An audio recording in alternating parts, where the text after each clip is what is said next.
అరే చెప్పుడు మర్చినా మన సంగారెడ్డి జిల్లాకు యుద్ధ ట్యాంకర్లు వచ్చినాయి కాదల్లా ఎరికే కదా. దేశాల నడుమ యుద్ధాలు నడిచినప్పుడు ఆ ట్యాంకర్లను తెస్తారు, బాంబులు వేలుస్తారు. మరి సంగారెడ్డికి ఎందుకు వచ్చినాయి? ఆడ ఏమన్నా యుద్ధాలు నడుస్తున్నాయా ఏంది కథ? ఏది ఓ మల్కా పోయేసొద్దాం రాండ్రి. ఇగో యుద్ధ ట్యాంకర్లు రెడీగా ఉన్నాయి. మన సంగారెడ్డి జిల్లా మల్కాపూర్ పెద్ద చెరువులకు పోతాన్నాయి. Come on ready 1 2 3 go.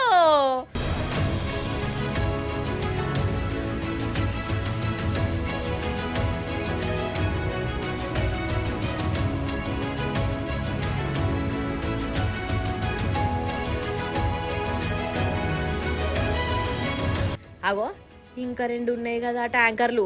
ఇవి మింట్రోల కాడ ఉంటాయి, యుద్ధాలు చేస్తాయి. మరి ఈ చెరువుల ఏవంతోని యుద్ధం చేసేందుకు నడిపిర్రబ్బా ననేరు. అయితే ఇది టెస్టింగ్ అన్నట్టు. ఇక ఈ ట్యాంకర్లను ఎద్దుమైలారంలో ఉన్న ఫ్యాక్టరీలో తయారు చేసిర్రు. ఇక తయారైన వాటిని చక్కగా పనిచేస్తున్నాయా, తుస్సుమంటున్నాయా, నట్లు బోల్టులు బరాబరేనా అని టెస్ట్ చేయాలి కదా. అగో గందుకే చెరువులో వేసిర్రు.